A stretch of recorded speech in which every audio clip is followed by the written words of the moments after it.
The next argument that I want to talk about is the identity argument. And it goes something like this. One's personhood is grounded in their rational faculties, of which occur in the brain. However, fetuses don't necessarily have a brain. Therefore, some fetuses aren't persons because they don't have a brain, while those with a brain are. It is then reasonable to abort some fetuses because they are not people. This argument is essentially saying that some humans don't meet the qualities necessary to be a person. In this case, it's the rational activity that's the focus, or more specifically, the potential for rational activity, which is being grounded in the presence of the brain. Now, again, this is a very common pro-choice structure. Most often, you don't hear it in this identity-based argument. I actually beefed up the pro-choice position a little bit so that we could have a more interesting discussion.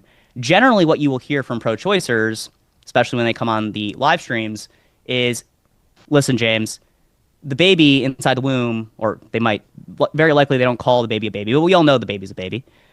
The unborn human, the fetus, that fetus until a certain point cannot feel pain. And because that fetus cannot feel pain, we're not really talking about a person. Or they might say that, well, because the fetus can't feel pain, it wouldn't be wrong to exterminate the fetus. There's nothing going on there to observe. There's nothing in the being to observe, or at least nothing of a higher quality. It's almost like a material, a solely material object, if you will. But these are arguments that are easily to dispose with on the grounds that just because you don't feel pain or pain's not present, that doesn't make an action necessarily good or bad. Pain actually, some sort of suffering and discomfort can actually be good. Obviously, in this case, the fact that a baby can feel pain makes the situation worse. But that's not the only thing that makes it worse, obviously. The fact that you're actually killing an unborn child is the chief reason why the act is wrong. And so whether or not the child is feeling the pain does not change that reality. There's easy hypotheticals that we can point to that, thought experiments that can make evident this truth. Consider that you had a baby outside of the womb and that baby wasn't experiencing anything momentarily. We're looking at a baby. It's not able to feel pain. It wouldn't now become justified to kill that baby. So again, that's sort of the weaker form of this argument. But for our purposes, I thought that I beef it up a little bit and talk more about the identity, the pro-choicer rooting the identity of a rational being, or let's just say a person, in the brain itself. And overall, this is, again, a common pro-choice structure because it's the separation of a group of human beings into the person category.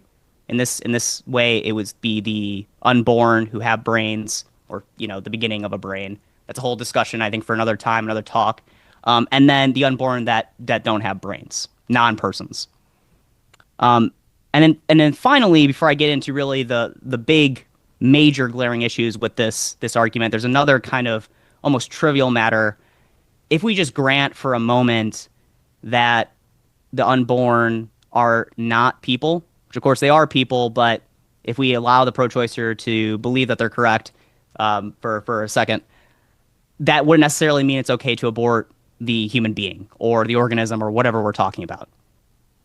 It might be some sort of lesser evil that we should still avoid. So all of this nuance and philosophical reality, I think, is important to indulge in because there's a lot of different angles to approach this issue, which I'll touch on a little later. But anyway, to the big issues with the argument.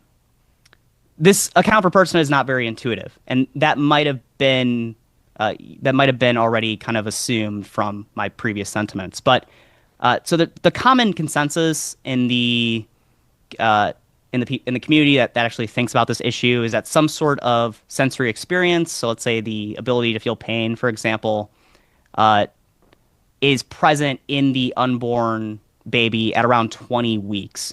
Some sort of neurological profile comes into existence that enables sensation to be observed. Some say earlier, some say later, but for now we'll just grant 20 weeks there. It's not intuitive, and it's not intuitive. The account that the pro-choicer is taking is not intuitive on account, or because, rather, the following hypothetical.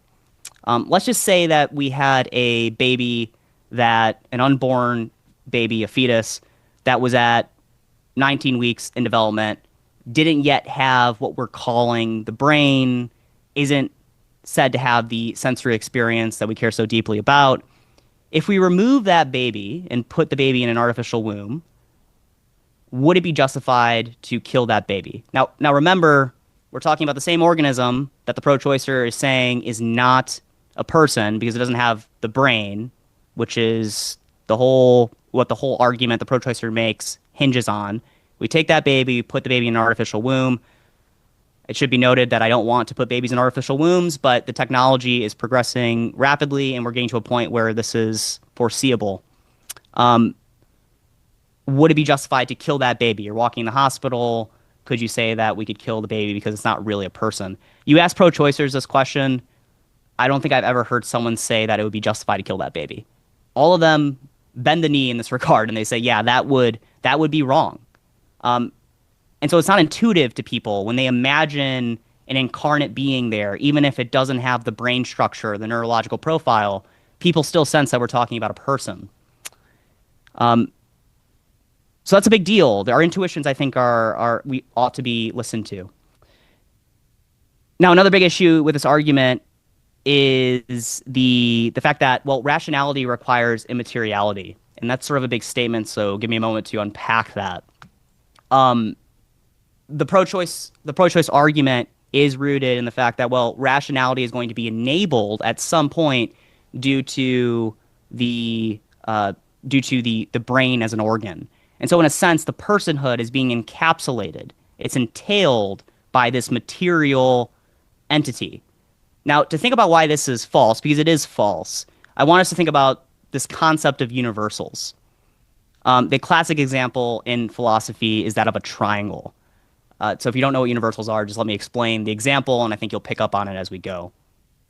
We all know what a triangle is, and because we know what a triangle is, we have a sense of its triangularity. We possess that concept, if you will. And with that sort of intellectual possession, it entails the ability to recognize every single instance of a triangle. You might see a triangle that's red and know it's a triangle in the same way could be a different color, like blue, or it could be bigger, or it could be smaller, or it could have angles that don't match precisely, or it could be, I'm forgetting the name of a triangle that has equal angles, but I think you get the point. That you could recognize almost an infinite or a never-ending, we might say, amount of triangles because you know what a triangle is. You possess the concept. That is critical to concepts in general. When you know a concept, you can maneuver and navigate with it in any situation. And if you truly understand it, you'll be able to recognize it out in the world in the same way that you'll be able to utilize it in your speech and in the way you think. And it's never ending. It can fit into and mold into any instance. So now we're talking about something that's never ending. Let's just say simply it's sort of infinite in a sense, trying to fit into a finite organ, which is what the pro-choicer is committing himself to. He's saying that, well, the rationality, which is what I'm describing, part of rationality is that universal process that exists within the brain itself. And that's why we care about the baby, even though the baby at that point doesn't possess the rationality. It has the thing that encompasses that whole process. How can this be? How can we have something that is infinite fit into a material, be constituted purely materially? It just doesn't work. It's a major issue for materialists, and it's a major issue for this position. Interestingly enough, you would think that if we could account for it purely materially, we would be able to look in the brain and we would be able to see a triangle.